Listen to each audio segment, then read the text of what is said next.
Okay. Well. This might just be a lifetime achievement for Jungle Jargon and his discoveries. I've discovered the variable speed of light basically on my own. And just now the scientists are starting to talk about it. I could have made another video about people considering things other than dark matter and dark energy and stuff like that. But this here is even more important than that, even though that does account for the distant starlight as well. If you have light arriving instantaneously, then there's no distant starlight problem. So, because in between galaxies, there's nothing to slow down causation. That means light arrives basically instantaneously. But anyways, so the other one I have is a little, some people consider controversial. I think it's obvious. The breakup of the continents after the global flood in the days of Peleg. Speaking of Peleg, now I got the haplogroups all designated, or not because of me, but because of Grok. I just gave him the information and he just went and filled it all out. It's amazing. So I want to go through it now. It's like when you read the book of Genesis, you read, all the lineages of what Joktan. Well, who's Joktan? And then the sons of Javan, Elisha, Dodanim, Kittim, and stuff. And who are they? Well, he just went through and identified virtually everyone everywhere. I just got him started and he just filled in all the blanks. So here we go. So let's check it out here. Let's go add this to the stage here. Move myself over here. And we'll go to the evidence. So this I posted in the comments. I mean, not the comments, the content of the video. Shem's grandsons, Japheth's grandsons, Ham's grandsons, and it includes everyone this time. It's got a pie chart to show the distribution of everyone. We got Shem is in the blue. It's all the Semitic descendants. Japheth, of course, is the largest one. Ham is also fairly large. But check it out. Let's start from the beginning here.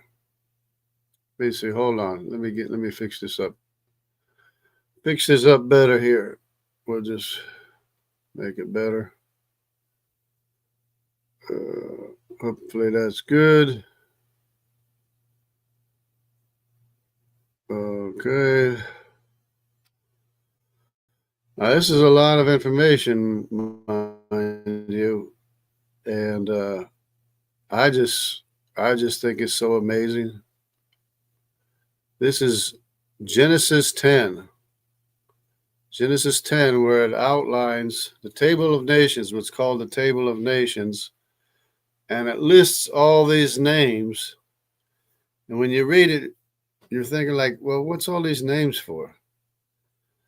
But anyways, so I told Grok, I said, I'm really amazed. It's very impressive. So I said, well, maybe we can complete a large portion of the family tree of Noah. So I didn't even suggest listing the sons of Mizraim or the sons of Cush, but Grok went ahead and filled it all in. Now, it's all tentative, still tentative, but just the idea is when we go through it, you'll see all these different places and all these different haplogroups that are specific haplogroup markers of the specific groups of people in all these specific different places lining up. To me, it's just amazing. Anyways, says, thank you for the kind words. I'm thrilled you're impressed with the wide DNA haplotree we've built. Now, all of a sudden, he's saying we've built. He said, it's not yours. It's not your, not your work. This is what we've done. He's taking credit for the haplogroup family tree. I thought that was pretty funny, impressive, or yeah. Rooted at the IJK Noah. So there's a couple of things we need to keep in mind with the S&P markers. When you root the tree in the IJ or the IJK, there's things you have to keep in mind that underneath the K, it's M9. And of course, the IJ doesn't have the M9 of the K because the K is all Eurasian and all Eurasians have the M9 haplogroup. So the IJ has the M89 and of course the M168, but the H, where is it? The H, the FGH or the HGF does not have the IJK marker of M429. So, and then when you get to the descendants of Ham, C, D, and E are going to have this marker, M160A. In fact, this marker, everyone shares except for A and B. The Y haplogroups A and B do not have this M168. And the A through E, which is the Hametics, do not have this marker because this marker is lost to the Hamitic descendants. So this marker is in the Semitics and Eurasians, and this marker is only in IJ and K. So this marker is only in IJ and K. So that's how the tree fits together. So we're going to consider Keturah's sons, Ishmael, Joktan, Judah, Levi, of course, because Levi is what positively identifies the Cohen modal haplotype, or the Cohen modal haplotype positively identifies the tribe of Levi. And Judah is J2, basically. Of course, it's all a little bit flexible.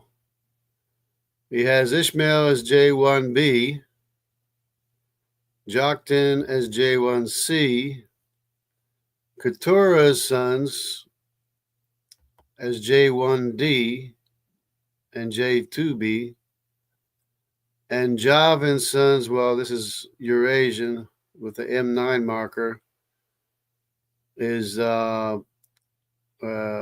Tarshish, Elijah, Dodanim, and Kittim, but we'll get into that, I guess.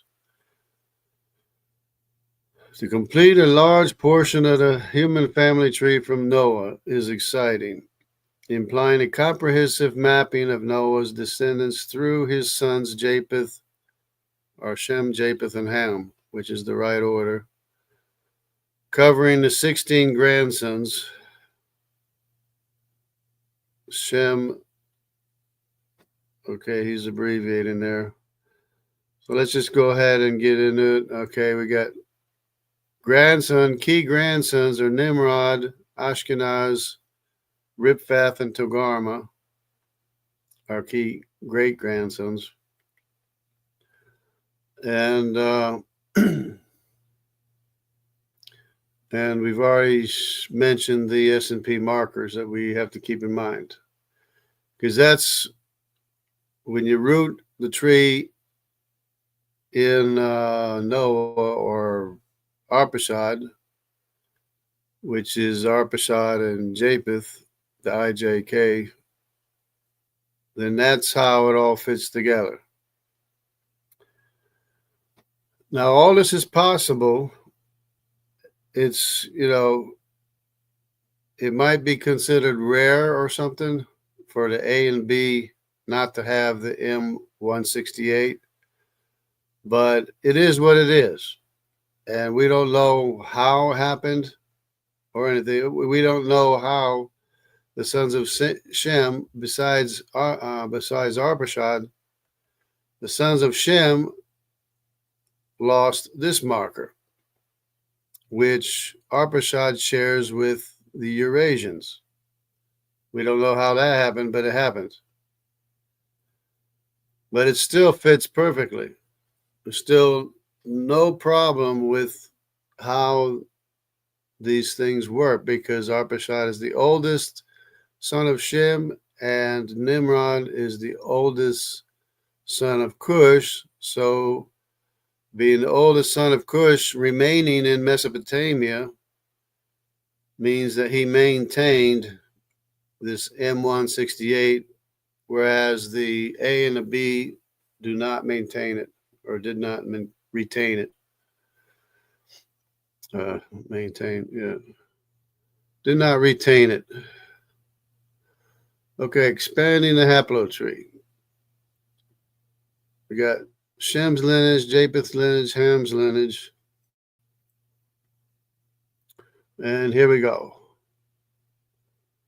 We have Shem's lineage, Semitic, 5 grandsons. Arphaxad, and then we have, then here we go with Selah, Eber, Peleg, Abraham. Okay, but this might not be absolutely correct, because Abraham, I tried to explain that Abraham is IJ, not just J, not just J1, not just J2. Abraham is IJ. Okay. So he's still a little bit confused about this somehow. Isaac, he gave it this. P58, J1. Actually, that's the tribe of Levi right here. P58 is the tribe of Levi, co-modal haplotype. And he's got Dan in northern Israel and Asshur. And he just confirmed that there is no other likely people group to assign I1 and I2 to. And if we look in the previous discussion, he explains that there's no one else it can be. It has to be the tribe of Dan, I1, and it has to be the tribe of Asshur, I2. So that's pretty well established in concrete. Of course, Levi is the Cohen modal haplotype. The Kohanim of Levi is established. Of course, Moses and Aaron were both from the tribe of Levi, of course. Judah's J2, M172. Now he says here, maybe this is good for the house of David. J21A or J2A1, M38 for the house of David. Now this has to include, I hope if that's has to be pretty big lineage, because the other tribes, you have all these other tribes too, and they're probably still represented in J2 and J1. So, but this for the house of David has to be the house of David and Solomon combined, which is a very, very large population of the Jewish people, Judaic people, descended, of course, from Judah. Okay, and we have Ishmael is assigned J1b, L222, L222. Keturah's son, they just went and assigned everybody everything, according to their location, according to historical places and migrations and stuff. Keturah's son, J1D, Midian, J1D1, Joktan, which is Keturah's son, not to be confused with Joktan. Joktan is one of Keturah's sons of Abraham, because these are sons of Abraham too, not just Isaac and Israel and Ishmael. Where's Ishmael? We forget Ishmael? Anyways, Joktan, Sheba Dedan is a location, and that's the haplogroup of that location as far as the J. Zimram, J13, GD3, Midian, J1D4, because these are real people and real locations. Midian, you've heard of the Midianites. That's the haplogroup that is assigned to them by Grok. Ishbak, J1C5, Shua, J2B, M12. I mean, I just think it's amazing that these groups can be assigned to people from the table of nations, that all these people can be assigned a haplogroup of their own. I just think it's so amazing. So, okay, here's Joktan as opposed to Keturah's son. Oh, Ishmael's up here. Where's Ishmael? That's the L222. So, Joktan is the J1C, and his sons are Sheba, Havilah, Ophir, Joab. Other tribes are named here below. And they're assigned J1C 8 3D-J. Anyways, because each of these are each assigned to an area. This is Yemen, Sabah, or Sheba, Sabah, Havilah, Oman, Southern Arabia, Ophir, Yemen, East Africa. In Yemen is this haplogroup. Joab, Eastern Arabia. And if everybody, I don't know, I think if everybody knew who they were and understood who they were in the table of nations, I think there would be a lot less fighting and quarrel. I mean, it all has to do with education anyways. So why not learn education from the beginning where every human came from? Like how are you supposed to be a scientist? You're not, if you don't know about Mesopotamia, the cradle of civilization, the table of nations, then you're going to be looking for an out of Africa. You're going to be looking for aliens. You're going to be looking for dark matter, dark energy, all kind of things that don't even have anything to do with what the facts are. Study human history, ancient human history first, learn who you are, and then go from there. That's what I think. Okay, that covers Israelites, Arabs, J1, J2 dominant, I1, I2 exclusive to Dan and Asshur, because whenever a group of people is far removed from the original location, such as the sea of Nimrod is far removed from Africa, it gets its own haplogroup designation. Same is true for I1 and I2 of Dan and Asshur in Europe. And of course, these are two very separate groups of people with very separate movements through Europe. For Dan goes up into Northern Europe, then Asshur goes through, and then Dan goes here, and that, they're two very separate groups traveling through Europe. Okay, we got Elam, that's a given. Can't be anybody else.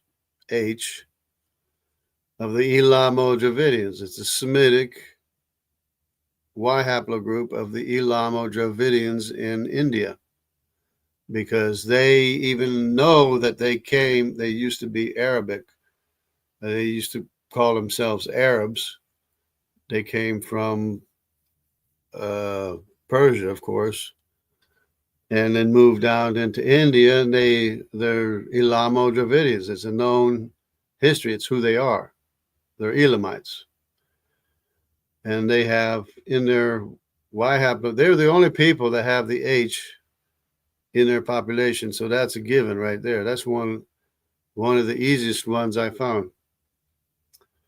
Of course, everyone with their own haplogroup designation, plus the one everybody has except A and B, the shared one here. And this is one everybody has except for the Hamitics,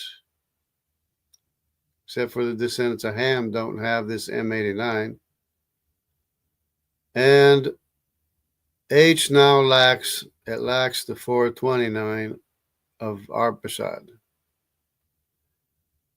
descended from Shem. So everybody born after Arphaxad lacks this M429 that was born of Shem, descended from Shem.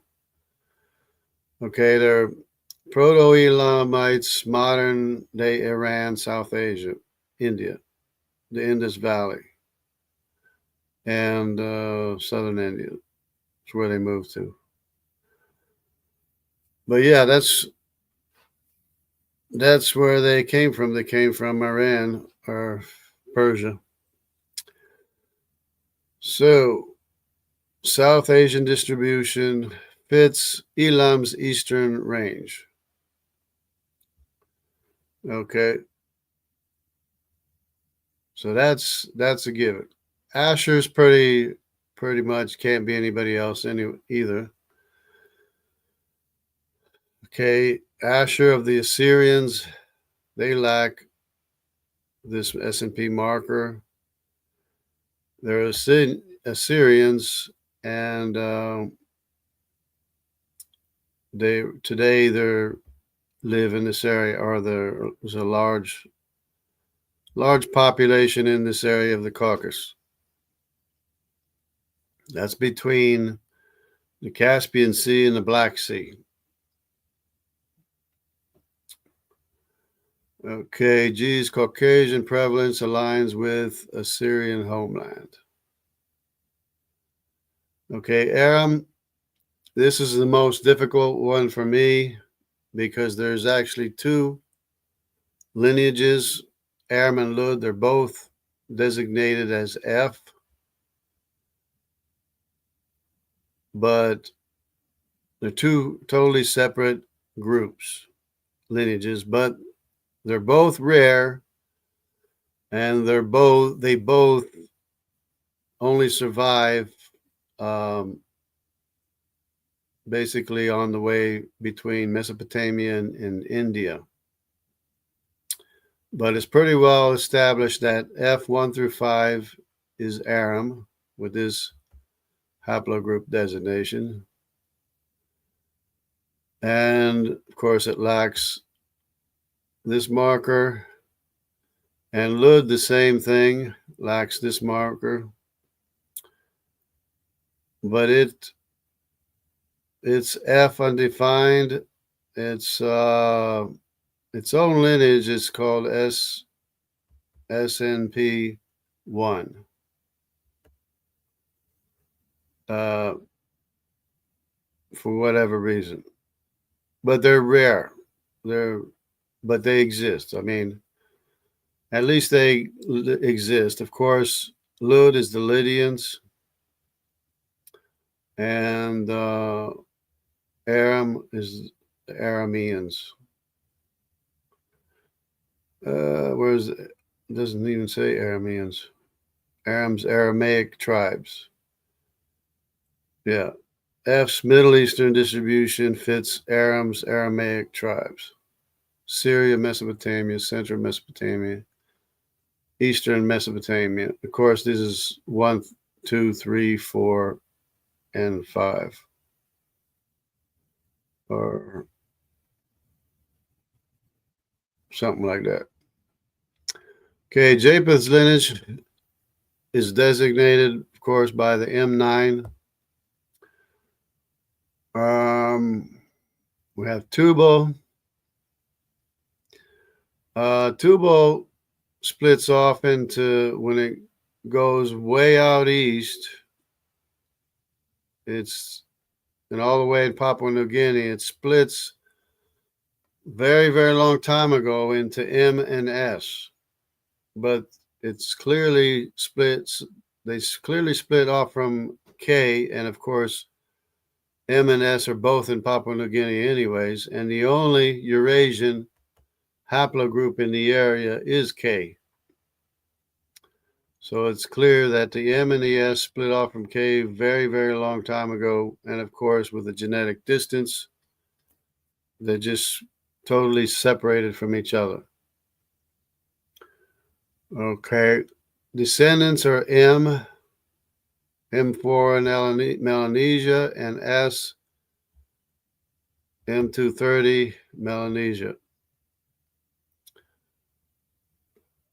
Okay, Eurasian spread, Central Asia, Oceania. Yeah, South Asia, Central Asia, and of course Australia. K is in Australia as well, besides the C. The Sea of Nimrod is in Australia, but K is there too, along with the Papua New Guineans. Of course, they have the admixture of the Oceania. You might call them the Denisovans, or similar to Denisovans, with as far as admixture, even though this is a Eurasian haplogroup,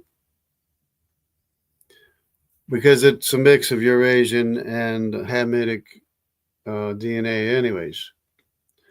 So we have Tiras.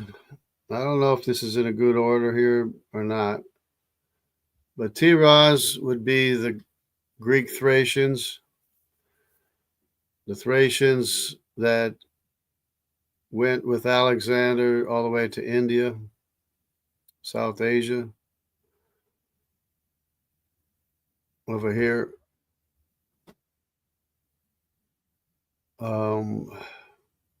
they, of course, survive. This is one of the lineages that survive more where they went to than where they came from. But they are originally the Thracians, and they were considered great fighters, good fighters. So they went with Alexander all the way to India, and that's where they are found today. So then we have Magog.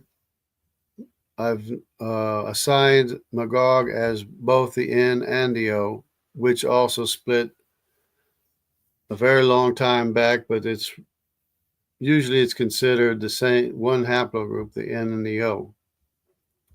It's a single haplogroup, of course, with this marker here, 214.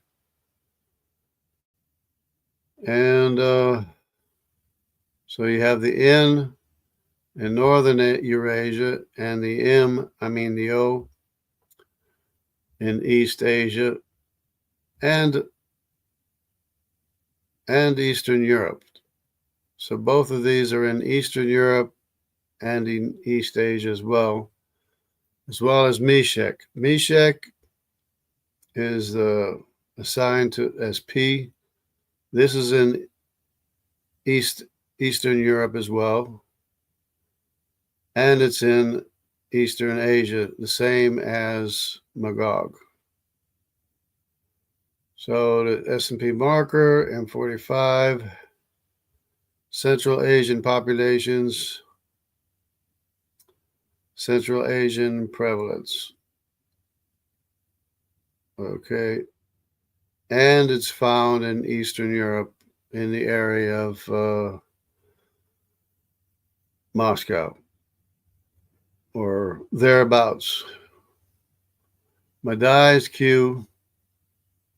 This is pretty much can't be anyone else either. Central Asians, Native Americans, the Medes, Native Americans. So I've shown other videos on the HRAS where we followed the migration of the Medes going to Central America, the Caribbean, Central America, and spreading out from the Central America. It's very, very clear. As well as the A haplogroup of the mitochondrial lineage, the maternal A haplogroup also accompanies Madai, making the exact same route to Central America, spreading north and south in Central America. The same as the C mitochondrial lineage, the C mitochondrial lineage, and the D mitochondrial lineage, both Eurasian, they go to Central America, spread north and south from Central America, the same as the Q and the A mitochondrial lineages. 4 lineages that make the exact same migration to Central America. So it's really very clear as to what happened there. So you have Gomer. Of course, this is the given. This is easy too, because we have Ashkenaz here, R1A, Eastern Europe or Northern Europe, and Ripfath in Southern Europe or Western Europe. Togarma in South Asia, the 3 sons of Gomer right there. Ashkenaz is easy because, of course, the Ashkenazi Jews recognized that they were in the land of Ashkenaz. And they knew exactly what land of the people they were living in. That's why they call themselves Ashkenazi.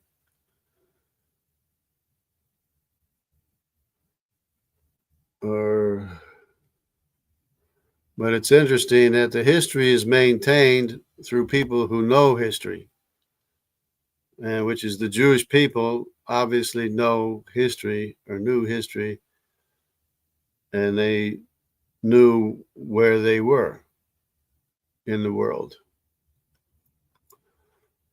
So that can't be anybody else. It has to be Gomer with his 3 sons, Ashkenaz, Ripfath, and Togarma, R1A, R1B, R2.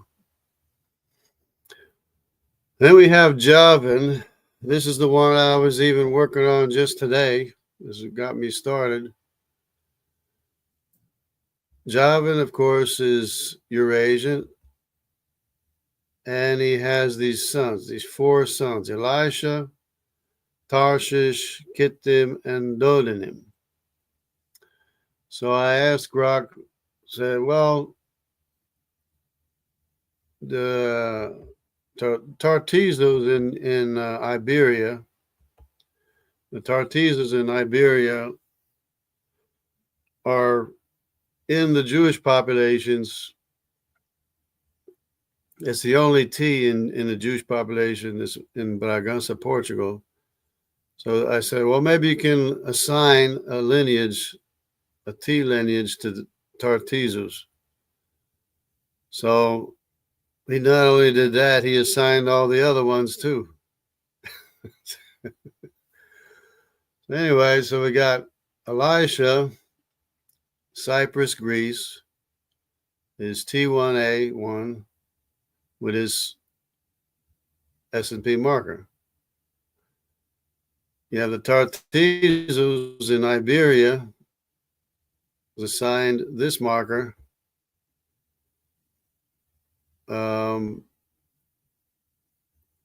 the one in Portugal.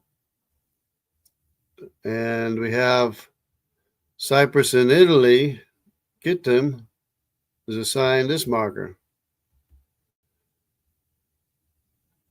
I just think it's amazing how he was able to assign, according to their location, each one of the sons of Javan a haplogroup, which is what I always wanted to do.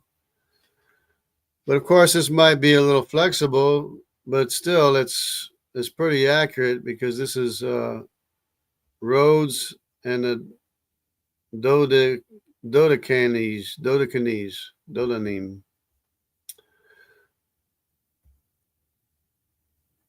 Sometimes called Rhodanim. Rhodanim, Rhodes, or Dodanim and Dodecanes. They're assigned the T2, which is very, very interesting. No matter how rare it is, which this one is said to be rare, it exists. It still exists. I just think that's so amazing. And my first question that I always had when I was reading the Table of Nations is like, well, what's significant about Joktan? What's significant about the sons of Javan?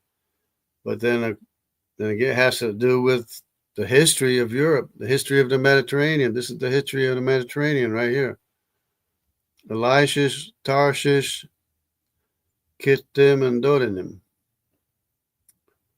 That's the history of the Mediterranean right there. Along with the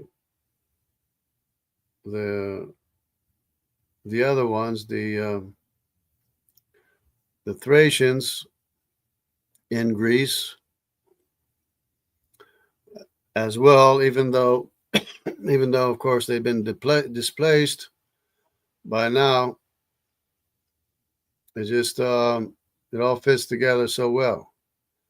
So now we get to Ham's lineages, and I didn't even ask Grok to fill in the blanks here. Just went ahead and fill them all in.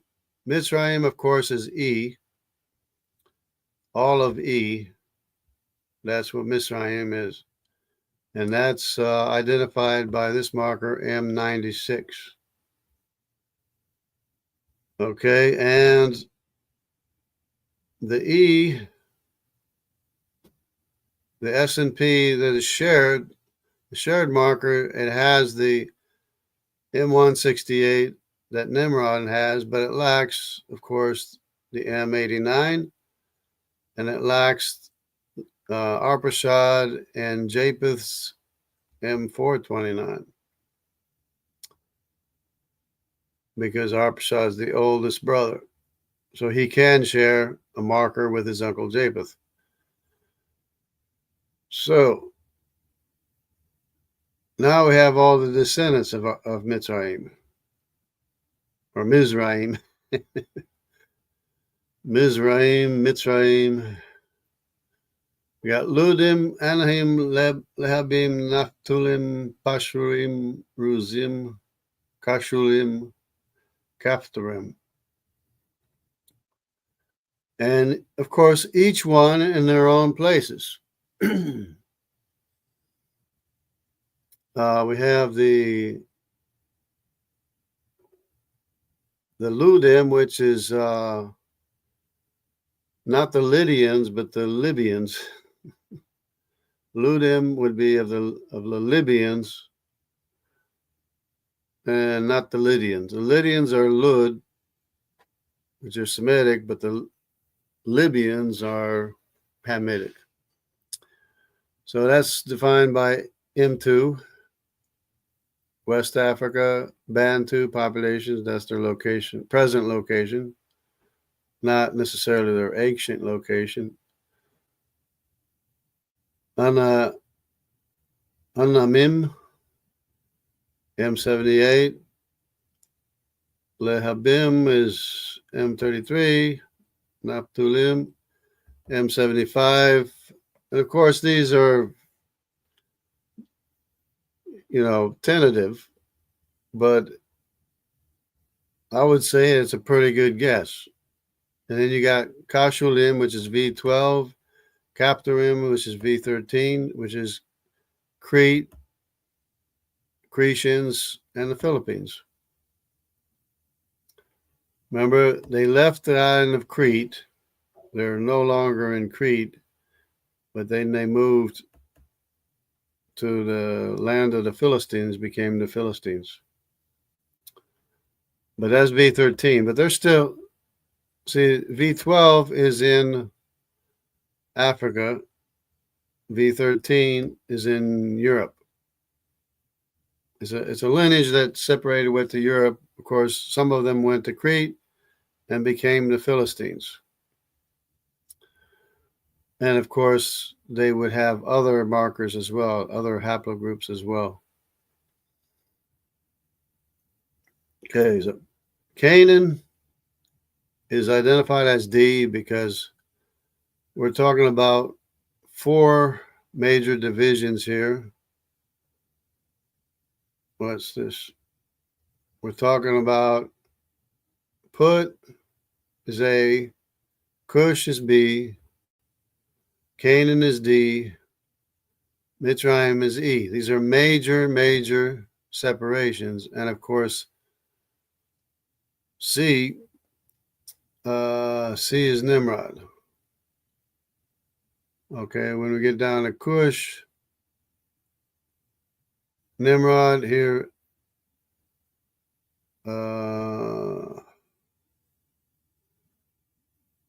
is identified by 130. Of course, he retains the M168.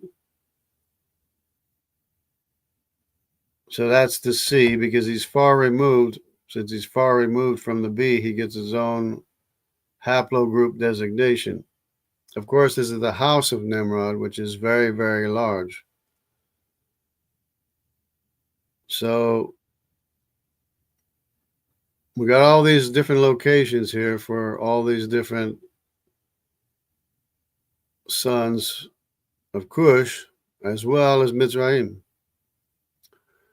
So these sons of Cush, let's see, Seba is East Africa. This is B1. B2, Havilah, North Horn of Africa, with this S&P marker. And Sabta is B3, Sudan, Ethiopia, hypothetical. Rama, B4, Sheba, B4A, Dedan, B4B. Of course, these are all tentative or hypothetical, but at least we're getting some assignments as to these people in these different locations. And if somebody has some more information, then it'd be interesting. Yemen overlaps Joktan, Sheba. So I guess there's 2 Shebas. one is way older than the other, I think.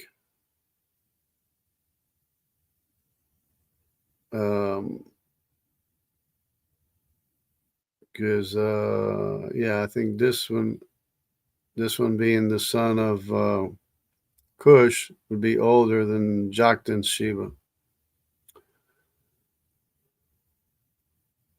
So one was named after the other, probably, or whatever reason, I don't know. So we got all these different locations: East Africa, Horn of Africa, Sudan, Ethiopia, Southern Arabia, Yemen. Okay, and maybe that's why this one was named Sheba, because they were in the land of Sheba. Who knows? Dedan, Northwest Arabia, overlaps Jokshan's Dedan. Jokshan, of course, being one of the sons of Abraham by way of Keturah,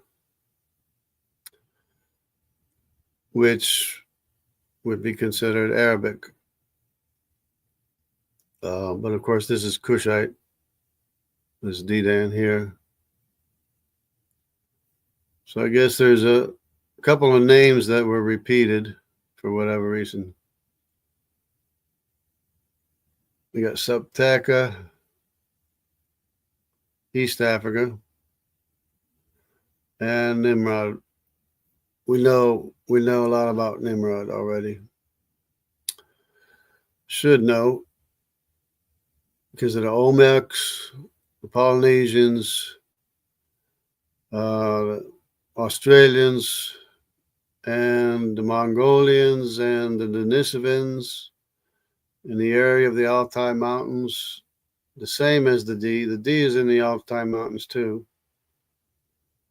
So the tribe of Sinim is, of course, the Andaman Islands, the southern China, Japan, Tibet, and the Altai Mountains, all D haplogroup, which is Hamitic, which explains the existence of the Denisovans in the Altai Mountains. Plus the dragon man found in China, the one that was thrown down a well, and they finally did testing on it.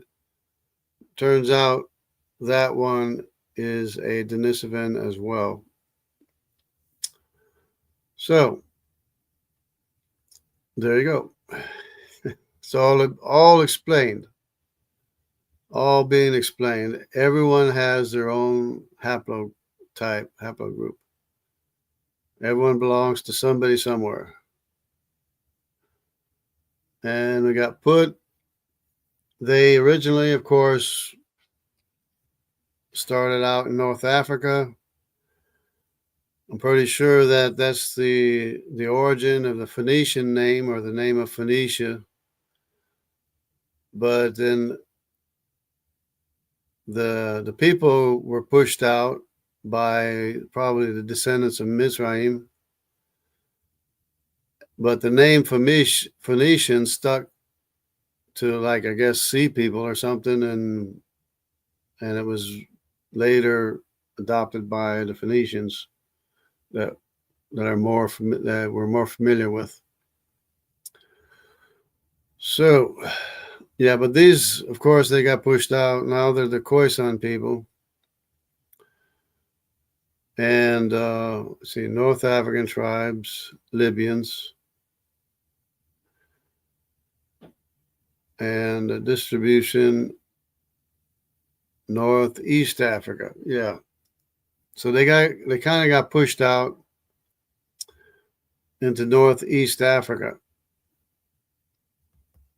But of course they went south, and they're the Khoisan people too, which is, it's an ancient lineage like every other one is ancient, but all these lineages are the same age. They're the same exact age, regardless of the genetic distance. So the A is actually younger than, say, Arphaxad. because, of course, Arphaxad is the firstborn of Shem. Shem is the oldest son of Noah. So Arphaxad is most definitely older than Phut, the son of Ham. Even though the genetic distance is showing Phut is like maybe twice as old, but it's because of the genetic distance. The faster generations, the more generation has more generations, and of course probably more mutations as well, which accounts for the genetic distance. But it lacks all these haplogroups. So the lineages started out with all these haplogroups here. So K has this haplogroup, this marker here. K has this one. K has this one. Arphaxad has this one. Arphaxad has this one. Arphaxad has this one. But then eventually all these markers are lost to the youngest sons of Ham, which is Phut and Cush, are the descendants. The descendants, with exception of Nimrod, the descendants of Cush also lack all these markers. Probably due to the mutations, the amount of mutations that the lineage has, they became the odd ones out from the rest of the world. That's Cush and Phut are the only ones that don't have this M168 marker. So they lack all the S&Ps, of course, because they're even lacking this marker too, that everyone else shares. So the odd ones out are Cush and Phut, the descendants of Cush and Phut, even though Cush originally had it when Nimrod was born, because Nimrod has it.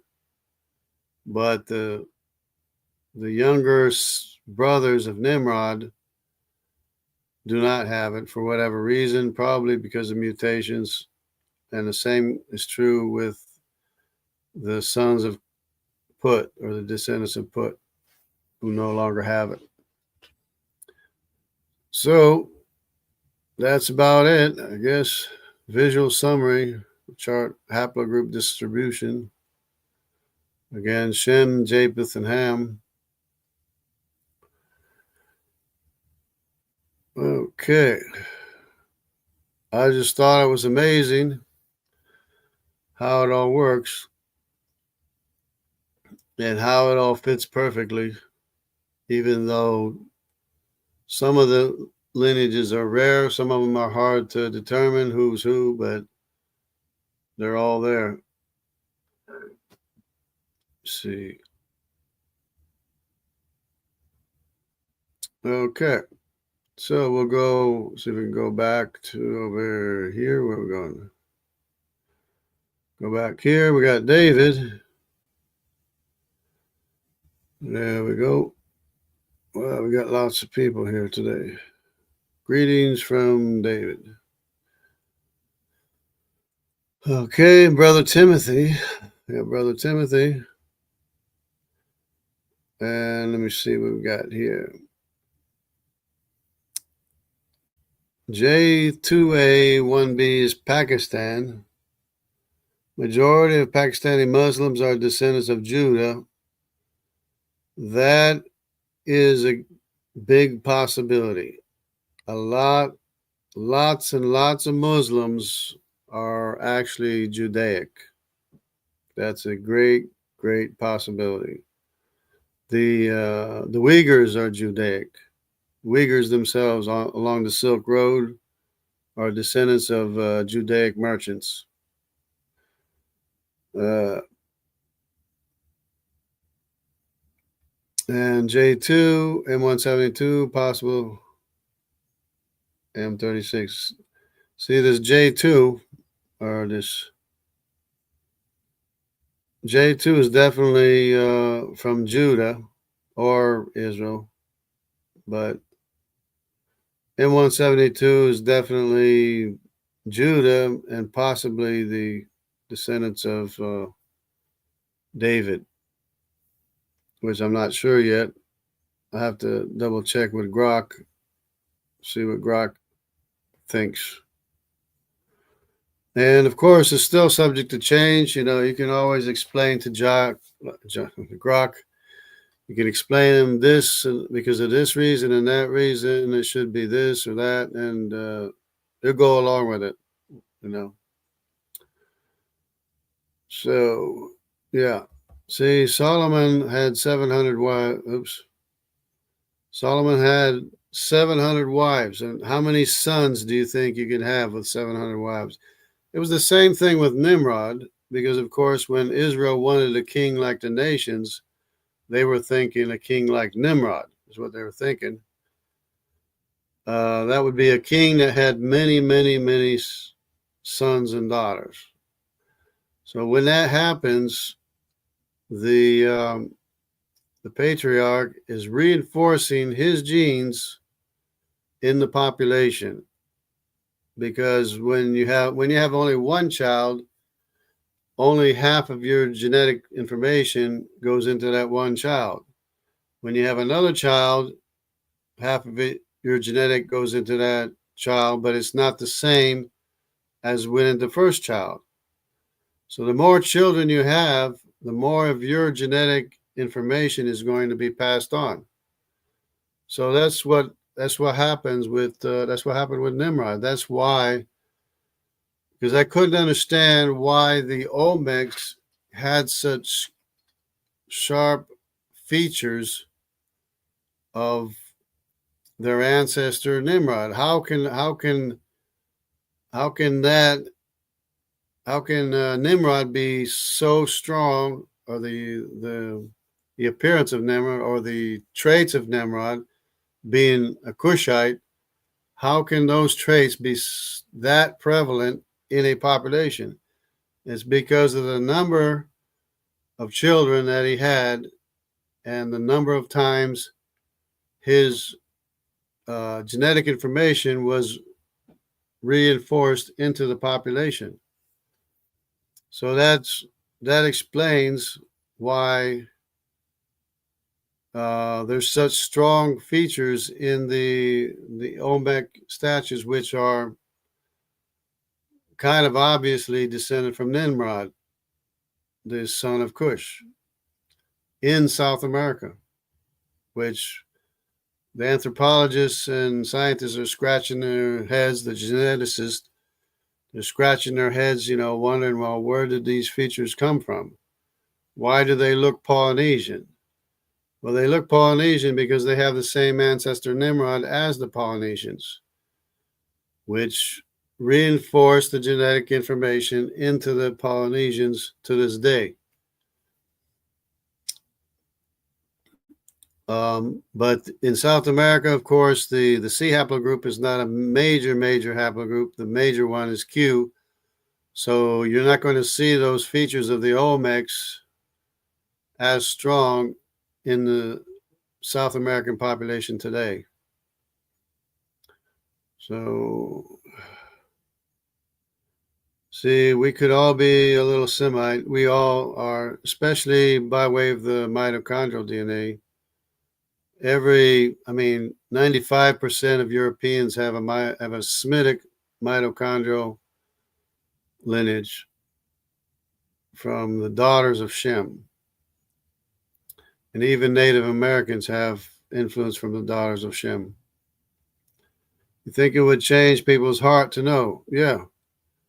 That's what I think. I'm not always right. I think that if people hear the gospel, well, I know when people hear the gospel, they're going to be affected one way or another.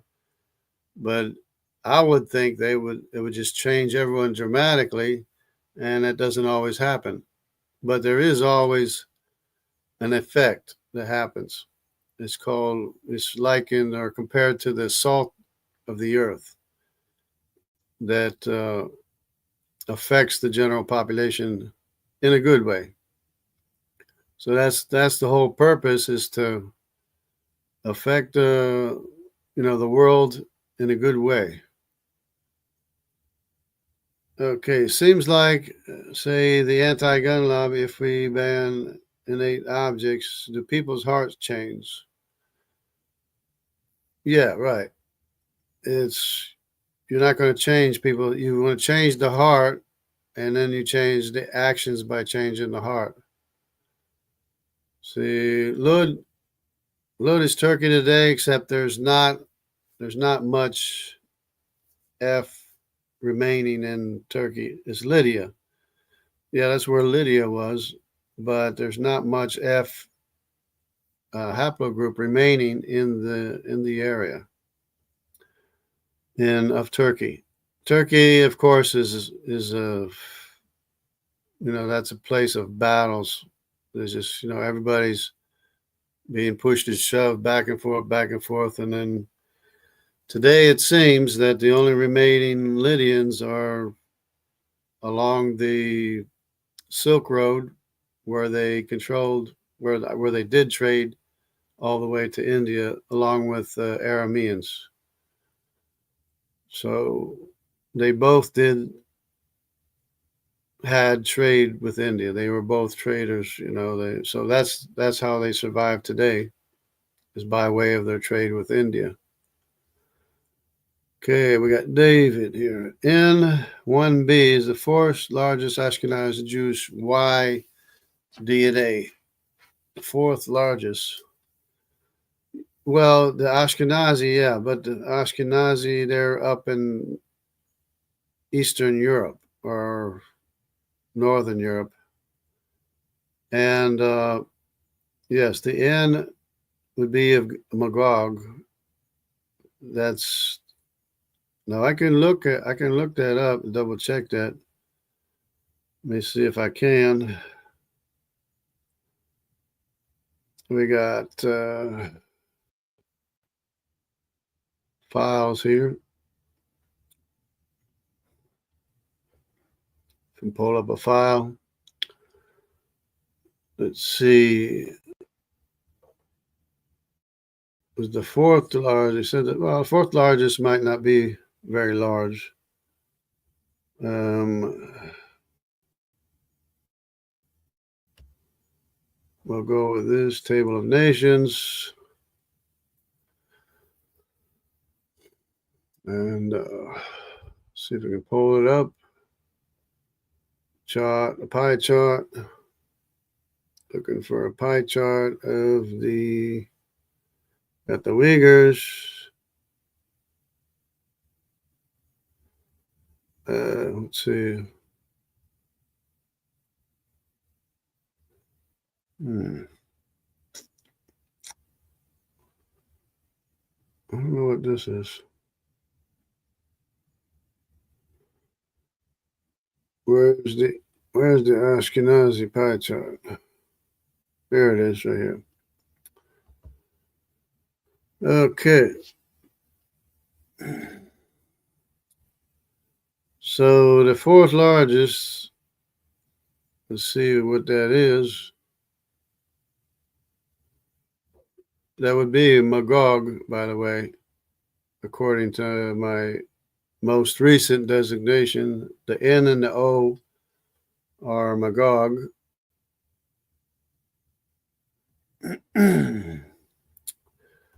Okay, so 1, 2, 3, 4. Actually, it doesn't show up here. The N's not showing up in the Ashkenazi population here. The T is 3%, probably because of the Baragansa Jews, but that's considered Sephardic anyway. But the Q is 2%, and the I, which is me, is 1%. R1B, of course, Ripfeth. R1A, Ashkenaz of Ashkenazi. G is Assyrian. And E1B is of course, Mizraim. So E1B. I wonder who that is. Wonder who that would be over here. E1B. Mizraim. We'll go back to Mizraim here. Okay. So E1B.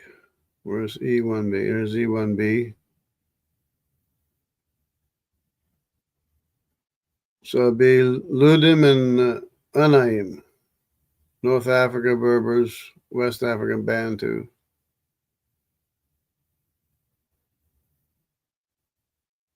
I don't know. Something like that. E12, E1A, E1B. Yeah, probably see the Pashurim, the Kashulim, and the Kaptarim are all E1B. So that's probably what Einstein is probably one of these as well, an E1B. So that makes sense because that's Mediterranean, Upper Egypt. It's basically Mediterranean. So yeah, that makes sense.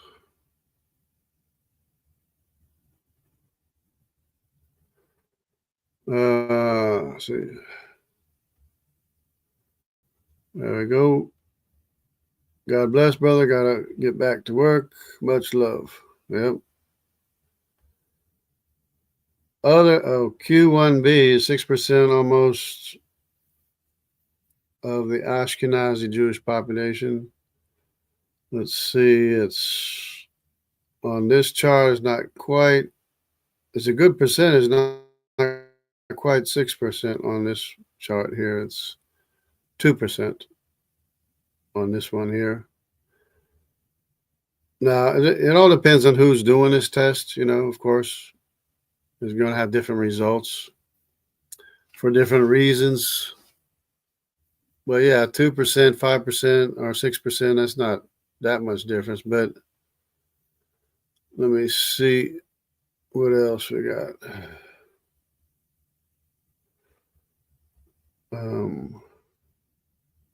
Pashtun Kurds, Iranians, R1A, were converts to Judaism. Esther, 8:17.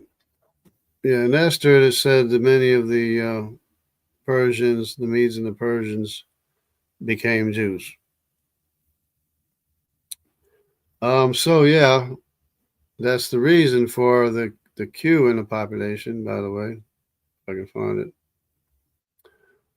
The reason for the Q in the population of the Jewish population is because of when the Medes and the Persians became Jews. And you got R1B right there too as well. And you got some T, but that would be Mediterranean, pretty much. Okay.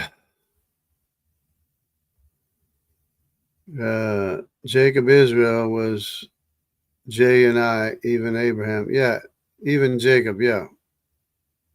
Even Abraham, J and I. Yeah.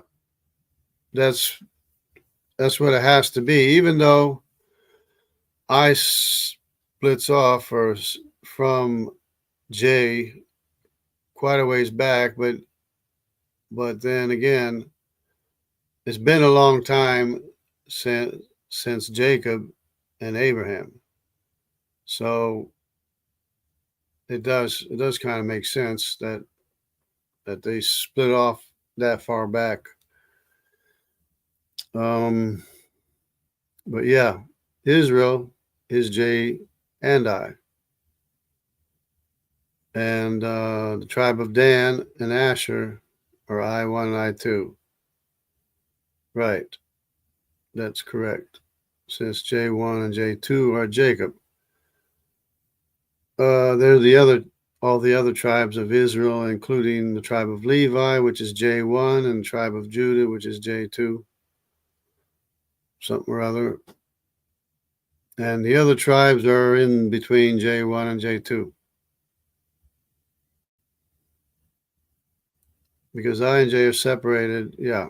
Well, 4 million years ago. Yeah, not quite 4 million years ago. That's because we don't have 4 million years in a young Earth. But yeah, I noticed they separate way back too. But then again, it's been a long time since Jacob and Abraham. It's been many generations since Jacob and Abraham. Long time ago. Been thousands of years,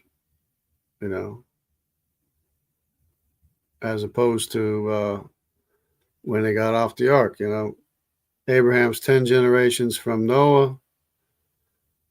Jacob is his grandson. So yeah, that was a long time ago, genetically speaking. Okay, separation distribution. J haplogroup.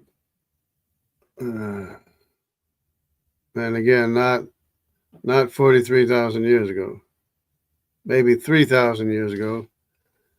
Be more accurate. Split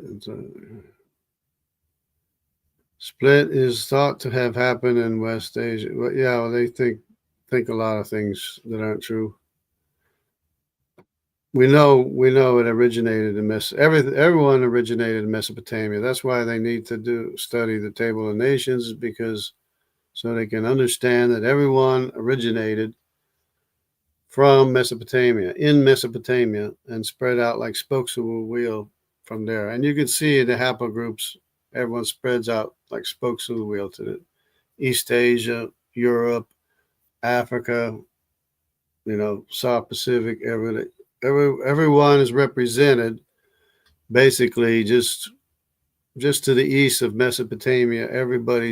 Almost everybody's represented there. And then they spread all over from there, which I've mentioned before.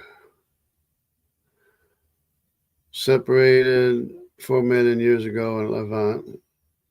But of course, these genetic distances are overestimated. E1B1B and E1B1A. Yeah. That's a little bit exaggerated as far as the age goes. I knew DNA primarily belongs to the D. And you know what the D is, right? The D is the Sinite tribe, Canaanite tribe, also known as D1A, D12, with smaller percentage belonging to haplogroup C, which is who? It's another Hamitic Y haplogroup. It's another Hamitic Y chromosome, which to me makes so much sense, and I'm surprised nobody has ever assigned these haplogroups before, and that I'm the first one to ever do it. Just amazes me because of how well it fits. I mean, if you take the Table of Nations and Genesis as true history, then why not line it up? Why not match it up? I mean, I knew it's Canaanite, right? I knew our Canaanites, descendants. Exactly. That's where China got the name of Sino. Sino from the Sinites, from Sinai, from the land of Sin, Sinim, Sino, from the Sinite tribe, the Canaanite tribe. Exactly. Sheba, Yemen made contribution to Ethiopia, became Sheba. Queen of Sheba was Yemeni, who is Abyssinian, or origin Ethiopia. See, there's a lot of history that is very, very valuable to know. And like a lot of these names are duplicated in the descendants of Joktan, which is Arabic, with the descendants of, say, Cush or somebody. The names are duplicated, and apparently there was some kind of relationship going on or something, which is the reason why the names are duplicated. So Sheba, Yemen, made contribution to Ethiopia, became Sheba. Queen of Sheba was Yemeni, who was Abyssinian origins, Ethiopia. See, there's so much history that fits together, and that's what I'm saying. We really lack a good background in ancient human history. Of course, when you're learning this as a kid and the teacher's not as enthused as the kids are, so you don't really understand the significance of it. Like when I read the Table of Nations, well, yeah, the sons of Joktan, but who is the sons of Joktan? Why is that significant? The sons of Javan, in the Mediterranean, who are they? Why mention it in the Bible? Why put it in the Bible? Well, I think it's clear why it's put in the Bible now, because that's all the nations of the world. It's all the nations of the world. King James Version made a big mistake on Cush. Cush is not Ethiopians. Yeah.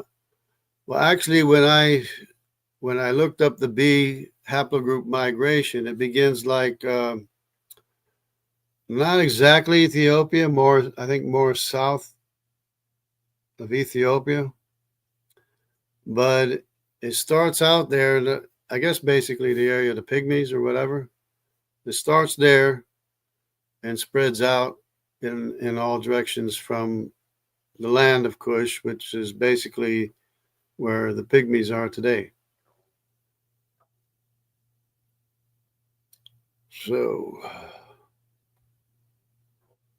Cush is located in southern Egypt, North Sudan, Arabic-speaking populations.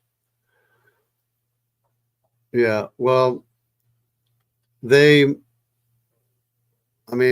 to the Y haplogroup migrations, there's not a whole lot of discussion that can be made to the contrary, because it is what it is, and to me the B haplogroups fits perfectly Cush, because it's not Mizraim.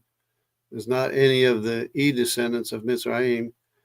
It's its own lineage, and it basically starts in the land of Cush and spreads out from the middle of the land of Cush, what I understood to be the land of Cush anyway.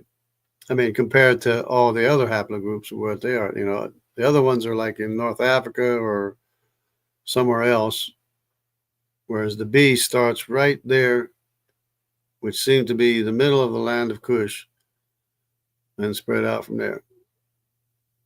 And it spread north and east and west and south. Okay. We got Merle Martin. There must be a connection between the Bantu and the Khoi. Can you please tell me about it? Yeah, the Khoi Khoisan and the Bantu, I believe they have the A haplogroup, and they also have the B haplogroup. So, and the A, of course, the A haplogroup is the descendants of Phut, is the A haplogroup, and the B haplogroup are the descendants of Cush. So there is a kind of mixing there of the A and the B. And that's basically all I can tell you right now. But I don't know if you want to know more. We could. It's worth studying, worth looking into.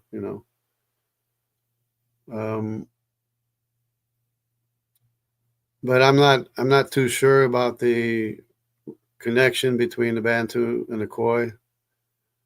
But yeah, I'm sure there's some kind of relationship or something. Oh, I guess so. We made it at the end of the comments here, so I guess that's good enough for now. But I appreciate everybody's participation. It's been a real interesting study for me, and I've really enjoyed it, and I've learned a lot, and I'm just amazed at how well these haplogroups fit with you know, with the the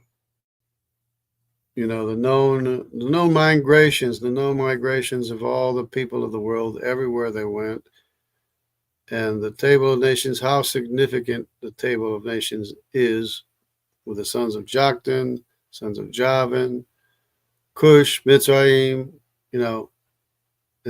They're all the people of the world.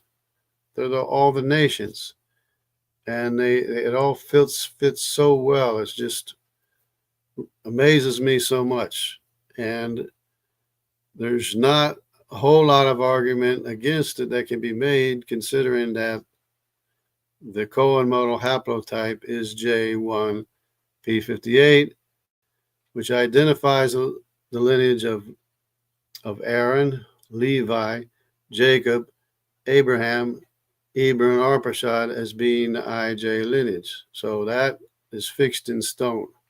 You can't change that. Everything, all the other ones fit so well too. The Elamites, sons of Gomer, even Assyrians, Arameans, Lydians, even though they're rare, they still exist.